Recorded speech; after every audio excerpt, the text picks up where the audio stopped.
Hi, I'm Myra Kornfeld. I'm a cookbook author and cooking instructor, and I have lots of tips and recipes to make your cooking life a whole lot easier. Today I'm going to make calamari in padella. That's calamari in a cast iron skillet using the wild Pacific calamari from Vital Choice. I have here some breadcrumbs that I made from a stale loaf. I grind them up and leave them in the freezer so they're ready anytime. And I'm mixing in a couple of cloves of minced garlic. And then I'm also adding some minced anchovies and a sprinkling of salt.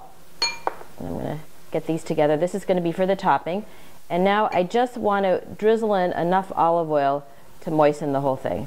So I'll mix this in. I might add another little splash. We just want it nice and moist because this is going to go into the broiler, this topping. We're ready to go. After you defrost the calamari, it's important to dry it really well. I'm cutting it into these 1/3 of an inch to 1/2 inch rings, and then after it all goes in the bowl, I'm going to even dry it again. My calamari is ready for sautéing. I'm warming up a tablespoon of coconut oil because I'm going to cook the calamari first in a little aroma-free coconut oil just to get it crispy. Okay.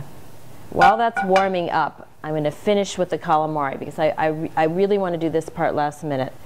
I'm giving the calamari a final pat dry because I'm going to sauté it and I don't want it to be wet. And now I'm going to toss it with a little salt and also a little bit of flour, just a couple of tablespoons, and that's going to really ensure my even cooking when it hits the pan. So as soon as the pan is ready, I'm going to put in the calamari, and you want to do this step at the very last minute. It's going to be ready in about 30 seconds. So it's ready now, and I could start sautéing this calamari. It only takes a minute or two. We want to just turn it a little golden brown.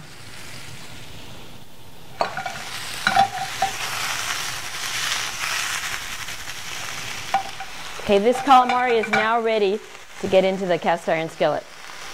So I'm transferring this calamari to an oven-proof dish. I'm using this 6-inch cast iron skillet, but you could improvise and use something a little larger. You just want it to be broiler-proof because we're going to broil the top. So once you get the calamari in, it's so nice to give them a squeeze of a lemon. Half a lemon is perfect. And then a sprinkling of black pepper.